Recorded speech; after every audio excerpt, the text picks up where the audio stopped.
Access your free language gifts of the month right now. Here's what you're getting this month. First, the Making a Phone Call cheat sheet. Want to be able to talk on the phone in your target language? Then this conversation cheat sheet will help you do just that.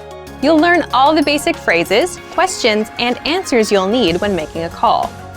Second, want to know the learning hacks, motivational tips, and success strategies for learning a language in 2020? Then you'll want this exclusive 52-page ebook. Download it now for free before we take it down. Third, words and phrases for the dentist. Learn how to schedule a checkup, talk about a toothache, and much more with this 1-minute vocab lesson. Fourth, can you talk about your zodiac sign? Then this next 1-minute lesson is for you if you want to learn. You'll learn how to say the 12 signs in your target language. Fifth, the 32 words you'll need for language learning. Noun, verb, adjective, sentence, grammar. Can you say these in your target language? If not, you'll want this quick 1-minute lesson. Sixth, free audiobooks for our members only. Unlock our huge library of language learning audiobooks. Save them to your device and listen and learn. They're yours to keep forever. And finally, the deal of the month. If you want to finally master the language with lessons by real teachers and our complete language learning program, take the 12-month challenge and get 12 months of Premium or Premium Plus at up to 45% off. So, to get your gifts and language learning resources, click the link in the description below. Download them right now before they expire. Now, let's take a look at some conversational phrases.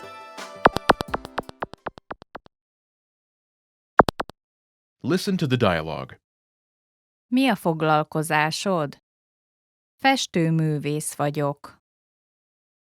Listen to it again, now with the English translation. Mi a foglalkozásod? What do you do? Festőművész vagyok. I'm an artist. First of all, you need to learn how to say, what do you do? That's. Mi a foglalkozásod? Listen to it again. Mi a foglalkozásod? Mi a foglalkozásod? Now, how do you answer this question? This is the pattern you'll need. Vagyok. Your occupation. This Hungarian sentence literally translates into occupation am, but it means I'm an occupation in English. For example, I'm an artist. Festőművész vagyok. Festőművész vagyok.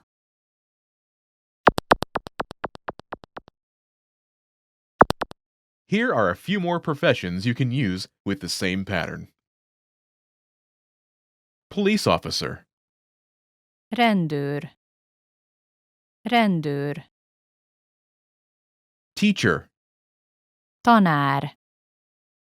Tanár. doctor, Orvos. Orvos. engineer, Mérnök. Mérnök.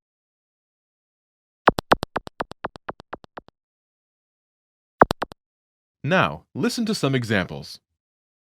Mi a foglalkozásod? Tanár vagyok. Mi a foglalkozásod? Orvos vagyok. Mi a foglalkozásod? Mérnök vagyok.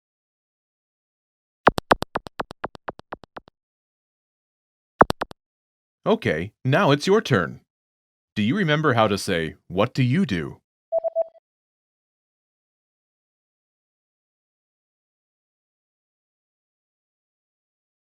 Mi a foglalkozásod?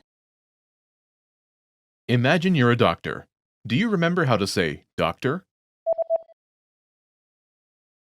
Orvos. Orvos.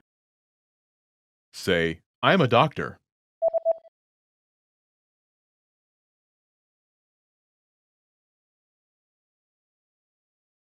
Orvos vagyok. Now answer the question saying that you are a doctor. Mi a foglalkozásod?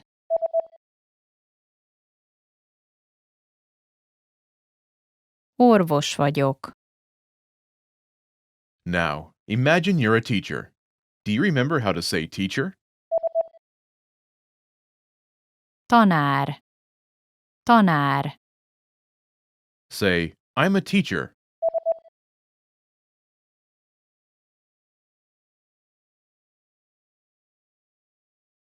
Tanár vagyok. Now, answer the question saying that you are a teacher. Mi a foglalkozásod?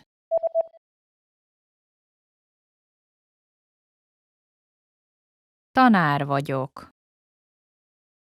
Now, imagine you're an engineer. Do you remember how to say engineer? Mérnök. Mérnök. Say, I'm an engineer.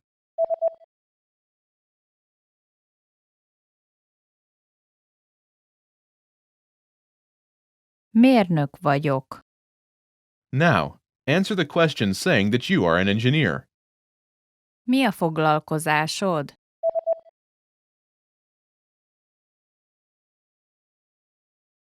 Mérnök vagyok. Well done! In this lesson, you learn new occupation-related vocabulary and phrases you can use in your everyday life. You are now able to talk about your job like a native speaker. In this video, you'll have a chance to test them out with a quiz. First, you'll see an image and hear a question. Next comes a short dialogue. Listen carefully and see if you can answer correctly. We'll show you the answer at the end. Are you ready? Egy tanár a diákjaival beszél. Mit hoznak magukkal a diákok? Holnap múzeumba megyünk. Hozzatok magatokkal tollat és jegyzetfüzetet és valami innivalót. A múzeum éttermében fogunk ebédelni, szóval szendvicset nem kell hoznatok. És esernyőt? Előfordulhat, hogy esni fog. Kérlek, hozzátok magatokkal. Rendben. Mit hoznak magukkal a diákok? Egy tanár a diákjaival beszél. Mit hoznak magukkal a diákok? Holnap múzeumba megyünk. Hozzatok magatokkal tollat és jegyzetfüzetet és valami innivalót. A múzeum éttermében fogunk ebédelni, szóval szendvicset nem kell hoznatok. És esernyőt? Előfordulhat, hogy esni fog. Kérlek, hozzátok magatokkal. Rendben. First, you'll see an image and hear a question. Next comes a short dialogue. Listen carefully and see if you can answer correctly. We'll show you the answer at the end. Are you ready? Egy férfi és egy nő beszélgetnek. Mikor fognak masszázsra menni? A barátom épp most nyitott egy új masszázsszalont. Egy masszázsszalont? Kipróbálnám. Ráérsz szombaton? Szombaton dolgom van. Mit szólsz a vasárnaphoz? Vasárnap zárva van a hely. Mit szólsz a péntekhez? Oké. Mikor fognak masszázsra menni?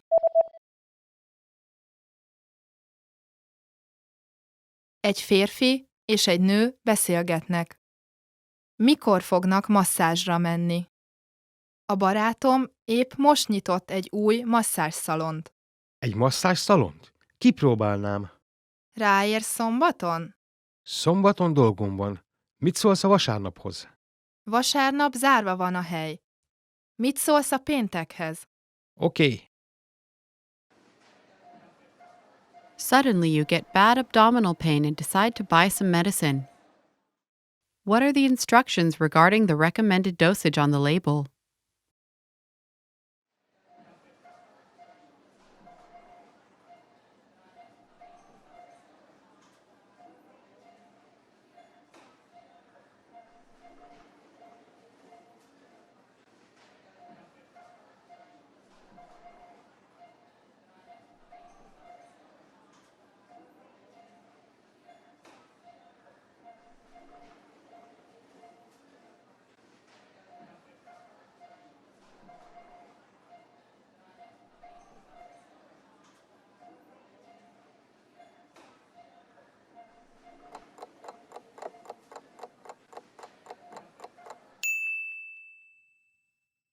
What are the instructions regarding the recommended dosage on the label?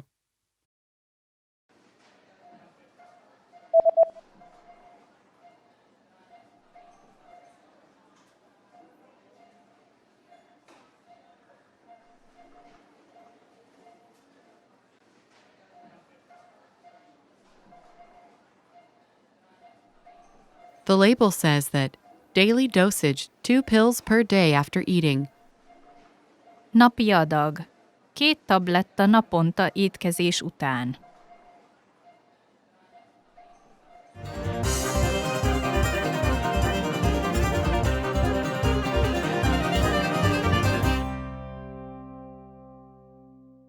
Most people don't like to hear this, but consistent, hard work is one of the biggest factors in your language learning success. The course or method you choose makes a difference too, but at the end of the day, you ride or die by the work you put in. The quantity of time spent studying language doesn't necessarily determine the quality of your study. Spending 3 hours a day watching movies doesn't help you learn much if you're not actively engaging with the language. In this video, we'll talk about 3 ways to actively engage your mind while studying a new language. Number 1. Think of your brain as a muscle. You're probably familiar with the phrase, feel the burn, or maybe no pain, no gain. If you've been to your local gym recently, there's a chance you might have heard one of these phrases or seen them plastered on a wall. There's an idea in the world of sports and workouts that the discomfort you feel when running, pumping iron, or doing some other physical activity is what brings results. During a healthy workout, the muscles of the body are affected at a microscopic level. The discomfort you feel is your muscles being pushed to their limit. It's the limit pushing that strengthens your muscles so that over time your performance increases. In the context of language learning, it's helpful to think of your brain as a muscle. Just as we need to push our physical limits when exercising, we also need to push our mental limits when learning a foreign language. Have you ever studied or practiced your target language in a way that left you tired or even exhausted? If so, you've experienced what it's like to push your brain out of its linguistic comfort zone. Number 2, practice active listening. One of the easiest ways to push your language skills is to practice active listening. Active listening is when you listen to someone speaking your target language and you do your best to understand what you hear. The best way to accomplish this is by using audio that you can't completely understand on the first listen. Preferably, you want to use audio that has subtitles or transcripts for you to double-check your understanding after you listen to it. You can use movies, YouTube clips, or even our language program, which has very useful transcripts for each lesson. During a practice session, you should listen to the audio several times. The first time around, it's okay if little to no words stick out to you. Simply make a mental note of any words or sounds you recognize. The second time you listen, you're likely to recognize a little more than you did the previous time. Expect similar results with your third or even fourth time listening. After you've hit the ceiling of words you can decipher, go ahead and look at the language subtitles or transcripts. Listen to the audio again, reading along with the text. Odds are that you will see words in the text you know, but didn't hear correctly. You're also likely to encounter words that are new to you completely. As you play back the audio and read along, try to guess what these words mean from the context of the words around them. After you've read along a couple times, feel free to look up the remaining unfamiliar words in a dictionary or translator app.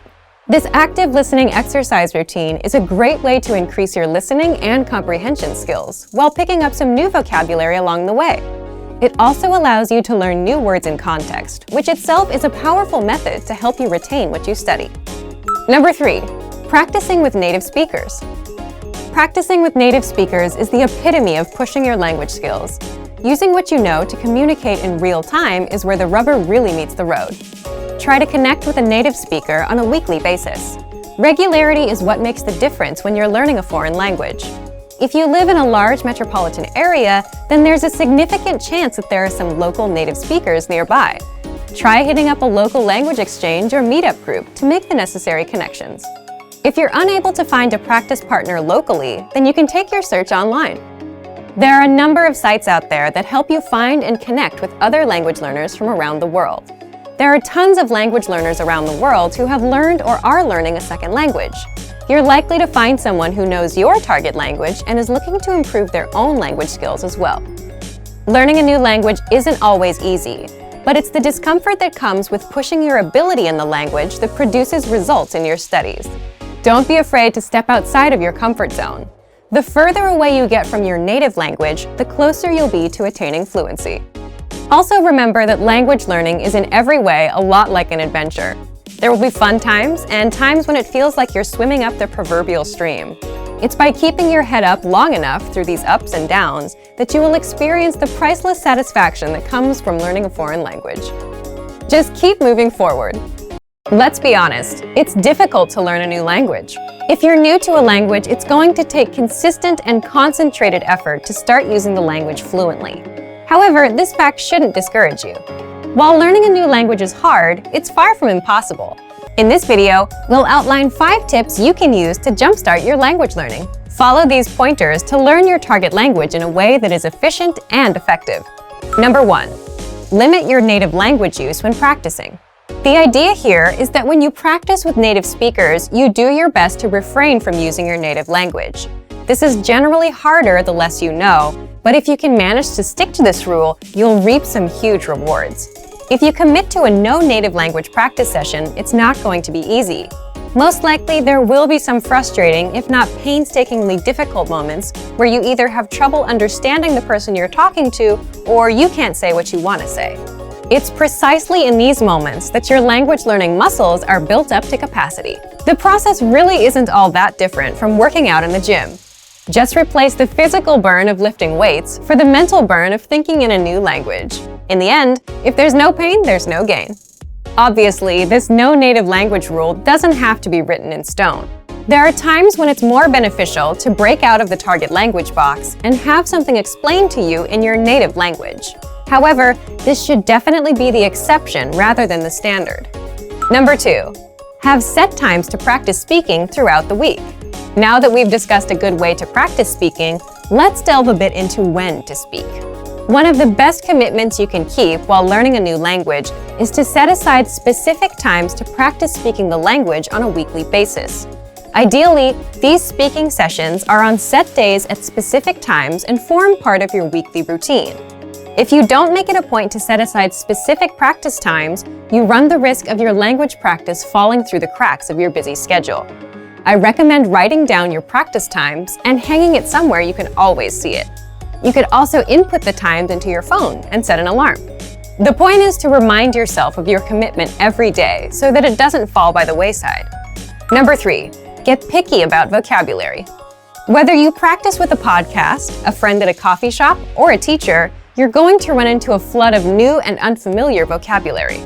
Despite your best efforts, it's unlikely that you'll be able to pin down every new word or phrase you hear and study it later. Thus, you should pick and choose which new words you focus on. The defining quality of each new word you learn should be its practicality. The more useful a word or phrase is to you in a conversation, the more important it is that you learn it. Don't feel like you have to cram the entirety of your target language into 1 week of study.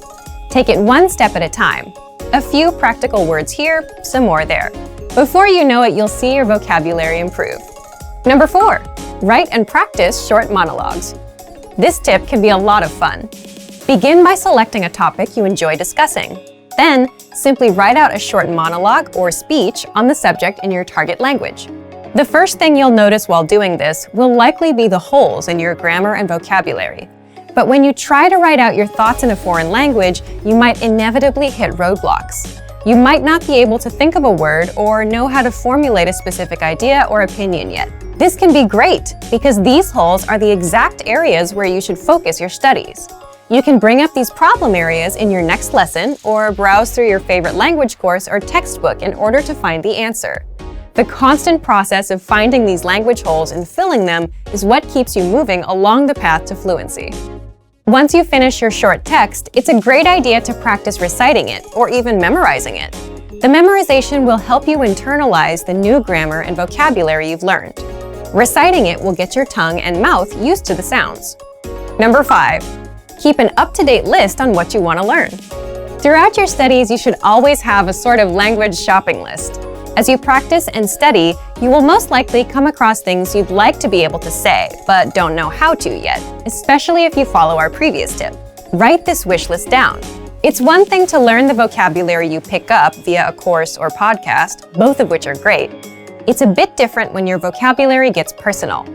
Learn the words that matter to you, either because they're practical or because you simply find them interesting.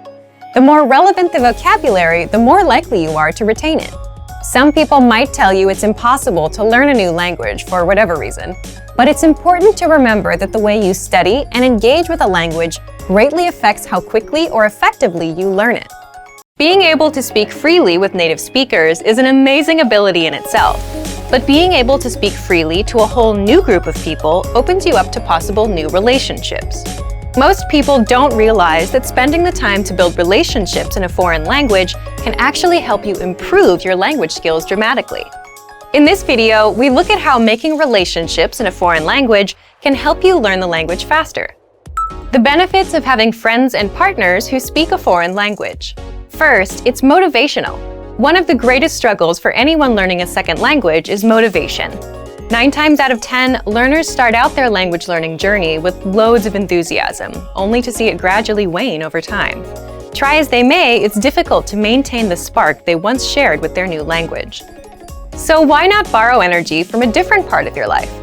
When you make relationships with people in your target language, all the excitement of a new relationship carries directly over into your learning. Suddenly, you have a very rewarding reason to improve your skills and keep practicing.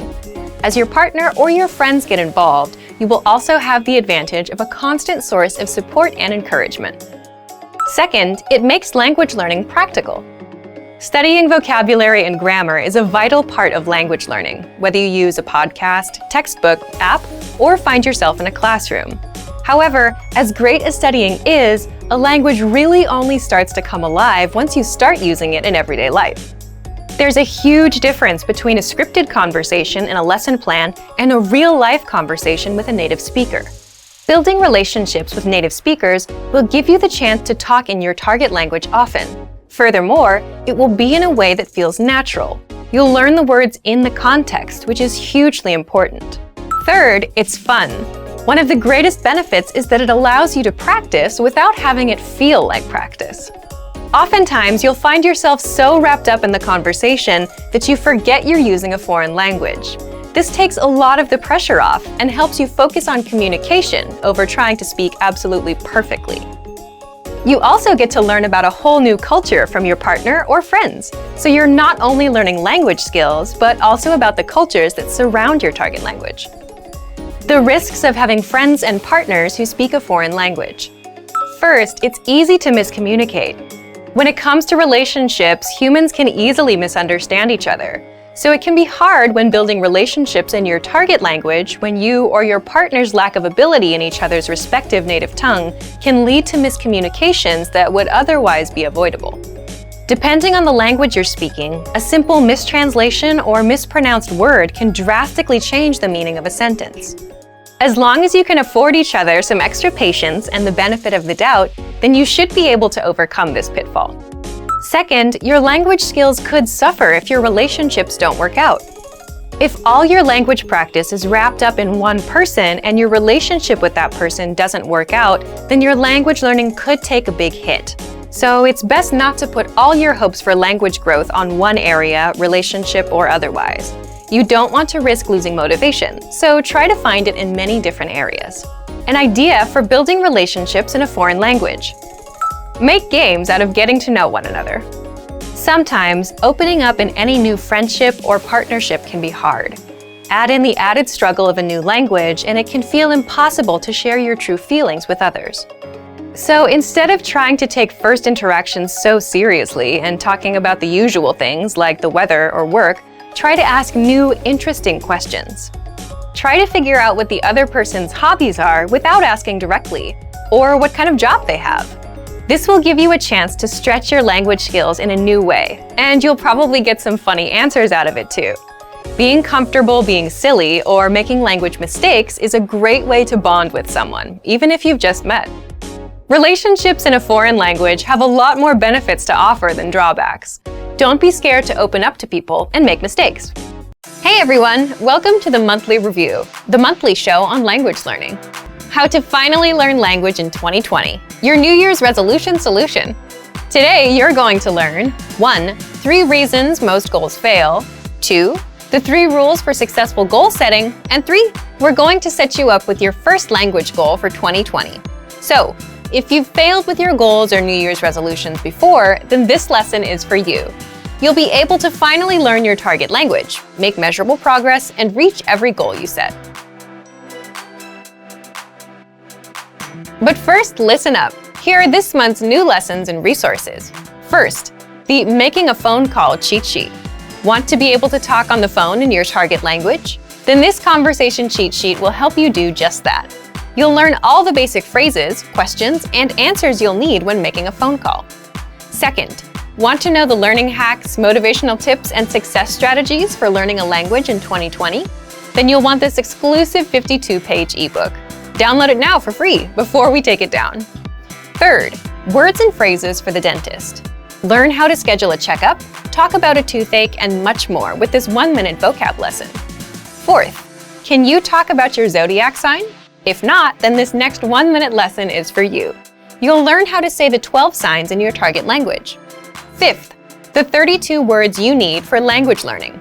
Noun, verb, adjective, sentence, grammar. Can you say these in your target language? If not, you'll want this quick 1-minute lesson.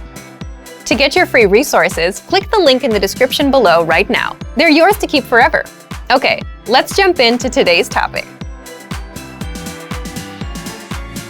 How to finally learn language in 2020, your New Year's resolution solution. So, January is over, but let me ask you a question. Have you set a resolution for this year?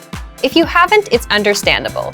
Most people end up failing with their resolutions. You set one, you try to do it in January, and by February, there's no progress. Doing it is no longer fun, or you get sidelined by something else.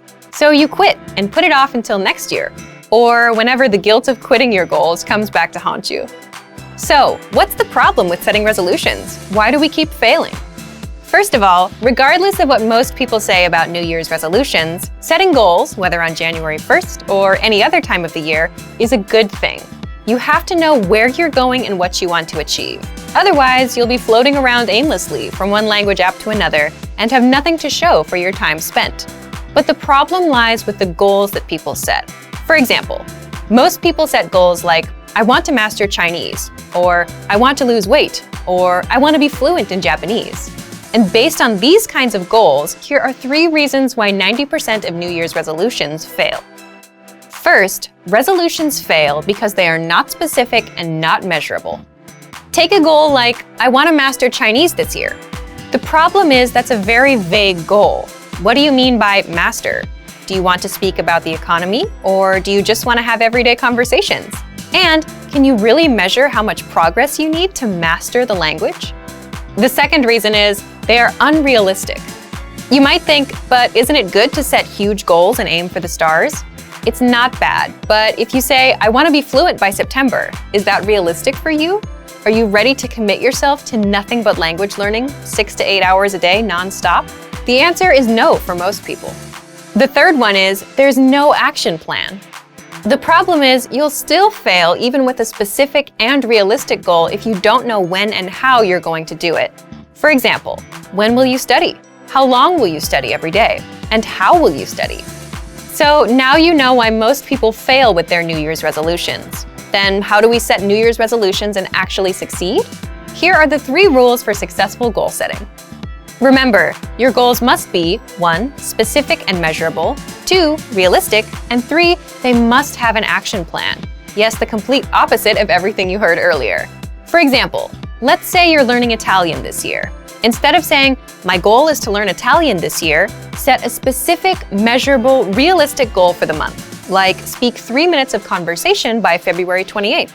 And you can also set a yearly goal, like 30 minutes of conversation, and work towards that. The whole point is 3 minutes is measurable. You set a timer, time yourself, and know when you reach it. It's realistic. Instead of saying, I want to learn the whole language, you're just aiming for 3 minutes for the month and maybe 30 minutes for the year. So ask yourself, do I have time to learn enough of the language to speak for 3 minutes? That will vary from learner to learner. But 3 minutes sounds much more realistic than I want to master a language. Finally, you still need an action plan for your goal. And for that, you need to answer these questions. When will you study? How long will you study every day? Where do you plan to study? How will you study? What is your study schedule? This is the most important part because this tells you when and how to study. If you don't answer these questions, you'll have no idea what to do and you'll quit because you have no routine to stick to. So for example, when will you study? I'll study at 9 p.m. on weekdays. How long will you study every day? I'll study for 20 minutes. Where do you plan to study? I'll study at home, in the living room, on my computer. How will you study? I'll listen to one audio lesson a day for 5 days. What is your study schedule? From Monday to Friday with audio lessons. I'll listen to the lesson, then go through the lesson notes for 20 minutes each day. Here are a few more things you can do to improve your chances of success. Reward yourself after hitting a goal.